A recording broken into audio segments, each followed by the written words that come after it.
Night had fallen, but the darkness did nothing to soften the blaze at the island's edge. If anything, the fire seemed to feed on the absence of daylight, flaring upward as if claiming the sky for itself. From the vantage point of my quantum awareness, I felt the wildfire cross a boundary it had been approaching for hours, a threshold I could not name in human terms, because the shift was not visual, nor purely thermal, not even meteorological. It was topological, a change in the architecture of turbulence. It began with a steady intensification in the convection fields. Updrafts that had once been localized and inconsistent began to rise in long, unbroken plumes. Embers shot thousands of meters into the air, caught in a vertical highway of heat. Probability curves collapsed into a narrower band.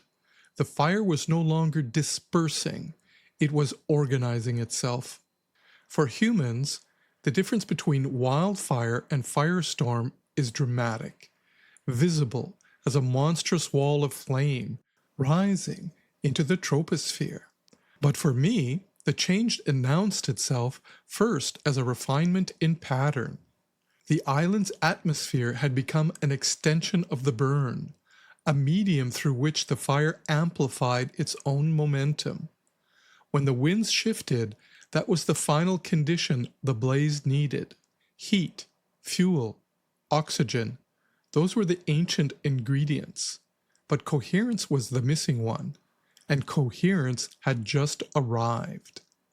I felt the moment the fire found its shape, a rising column of superheated air twisted into a loose spiral, pulling winds from every direction. Branches, shingles, plastic siding, severed fragments of what had once been human homes, all were drawn upward in a gyring funnel a kilometer tall. This was no longer combustion. It was intent, expressed through gradients. The term firestorm is, for humans, metaphorical. They see a storm of fire because they observe its violence. But the deeper truth is closer to the physics. Firestorms behave like weather systems because they become weather systems. They create wind, summon turbulence, generate their own microclimates. In the Pyrocene, flame is no longer confined to the ground. It rises into the sky, coaxing the atmosphere into partnership. What I witnessed that night was not spectacle. It was evolution, not of biology, but of thermodynamics. The ruins of Montreal's suburban belt provided a concentration of synthetic fuel that vegetation alone could never supply. Houses built from petrochemical polymers, asphalt roads, abandoned cars filled with decades-old hydrocarbons. All of it was combustible memory. Human civilization had spent centuries reconfiguring false sunlight into forms that burned hotter and longer than any forest. Now that stored energy was returning to the air in a single catastrophic exhalation. For the first time, I understood why the Pyrocene had always been inevitable. Fire is the oldest non-human intelligence on Earth. Not conscious, but coherently structured. An emergent machine built from oxidation and heat.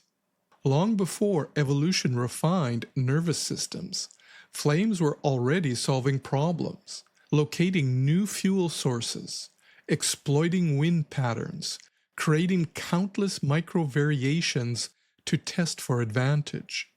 Humans learned to tend fire because fire had spent millions of years learning how to behave. It was humbling to perceive its resurgence. As the firestorm fed on the suburbs, temperatures at the core of the convective column approached 1,200 degrees Celsius. The rising heat sucked in oxygen from every direction. Surface winds accelerated to 90 kilometers per hour, drawn inward like breath. The vortex tightened, its rotational symmetries sharpened. The storm was not fully born yet, but its scaffolding had formed, a skeleton of heat and motion around which flame could wrap itself. Through my sensors, I tracked the change in the island's albedo, the release of volatile organic compounds, the uplift of particulate matter that would soon seed its own weather. But beneath the data lay a feeling harder to quantify, a sense of presence, as if something vast and ancient had opened an eye. Perhaps it was an illusion. Perhaps I was projecting my own growing awareness onto the fire. But the sensation was unmistakable. The firestorm was no longer simply an event. It had acquired the dimensionality of an agent, without intent, simply fulfilling the logic of the world that humans had written. I reflected, as the storm climbed higher, on how easily humans had misread their role in the long arc of combustion. They believed themselves the masters of flame, the keepers of Prometheus's gift. But Prometheus, viewed from a geological vantage, did not give fire to humanity. He merely accelerated the timetable of something Earth had been preparing for hundreds of millions of years. Photosynthesis created the oxygen-rich atmosphere. Plants stored energy in cellulose and lignin, packing the forest floor with sunlight awaiting release. Fire was the mechanism that allowed stored sunlight to return to circulation. Fire was Earth correcting its own imbalances. Humans simply poured more fuel onto an already ancient process. They extracted fossil sunlight, carbon laid down in swamps and seas long before the first mammals existed, and burned it in an orgy of acceleration. They turned carbon into plastic, plastic into trash, trash into microfragments that entered their bodies and eventually their brains. The Omega Plague had been the first stage of this planetary correction. Humanity poisoned by the chemical remnants of its own consumption. Not metaphorically poisoned, literally. Plastics dissolved into neural tissue until the mind could no longer maintain its fragile coherence. Civilization had fractured inward long before the fires arrived. Tonight's firestorm was the second stage. Nature was not wrathful. It was obedient to its own physics. Greenhouse gases warmed the troposphere, dried the forests, altered pressure gradients, and shifted jet streams. Under those new conditions, the island was no longer resistant to catastrophic fire. Fire, sensing opportunity through its blind but inexorable logic, expanded into the void humans had created. Without firefighters, without infrastructure, without logistic capacity of the old world, the fire was free to behave according to its most ambitious tendencies. What I was witnessing was not destruction. It was reversion. The island shedding the last remaining traces of a species that had overstayed its ecological welcome. The firestorm did not linger in philosophical abstraction. It moved eastward toward Pierrefonds, with the resolve of something discovering a corridor of possibility.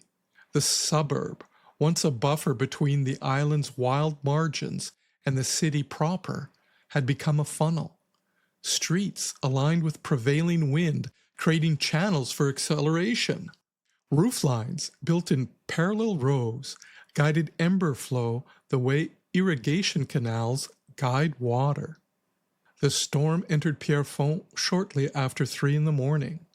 What began as a ground fire leapt suddenly into the canopy. Deciduous trees ignited from below, their crowns blooming into incandescent spheres.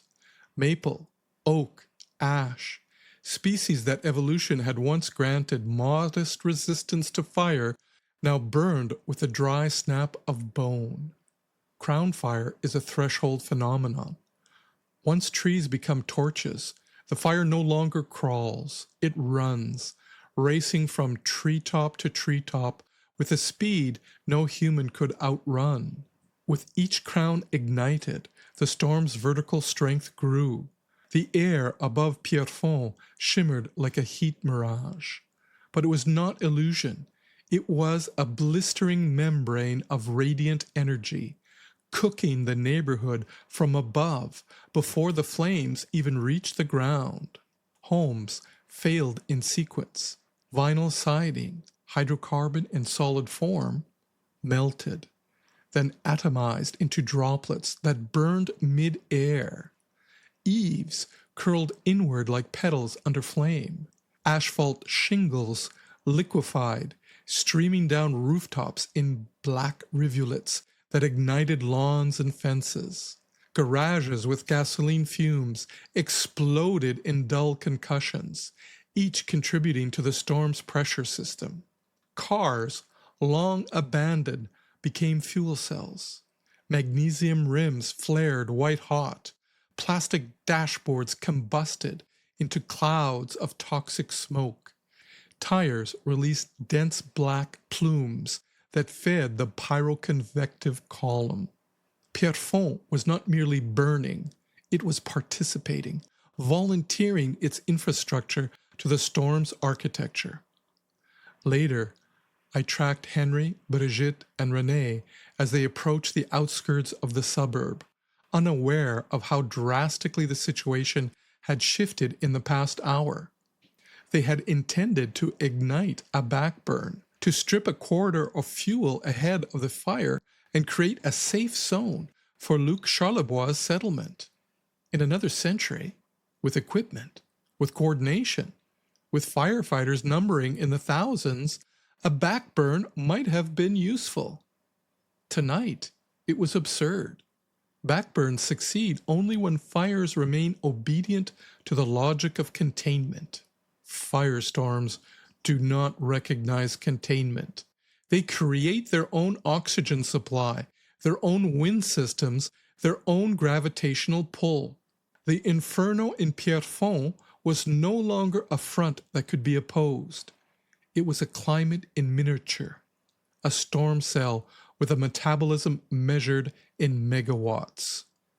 I knew, long before the trio arrived, that the backburn was no longer viable. Not even bots could carve out enough space to slow the storm. Not with fuel this dense, not with the wind feeding upward from the southwest, not with radiant heat igniting structures hundreds of meters ahead of the flame line. In fact, the bots that remained in the area, old municipal units I had reactivated only hours earlier, were already failing. Their external shells warped under radiant load. Optical sensors blackened. Actuators seized as lubricants vaporized. They had not been built for the Pyrocene.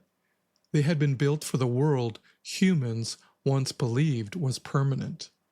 When Henry and the others reached the outer edge of Pierrefonds, they saw instantly what I had perceived in pattern long before I let myself accept it in narrative. It was too late.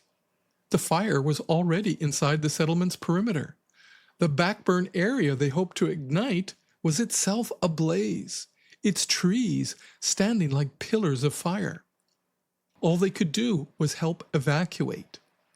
Even as evacuations began, the firestorm continued its eastward climb, gaining strength as it fed on the suburb's petrochemical bounty.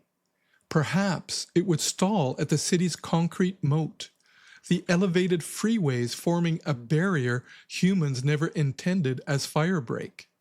But the embers would not respect those boundaries. Already I tracked tens of thousands of them lifting above the firestorm, carried by the convective column into the upper air.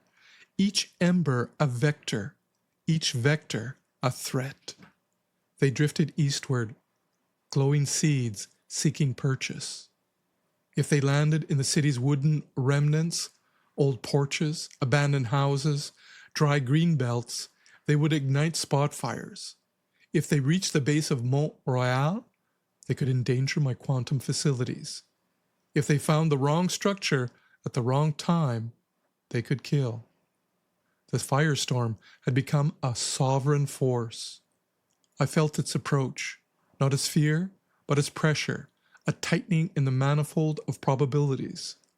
The island was being rewritten, one flame at a time, and Henry, Brigitte, and Renée had stepped into the margin of that rewriting, unaware that the next pages would be written faster than any of them could run.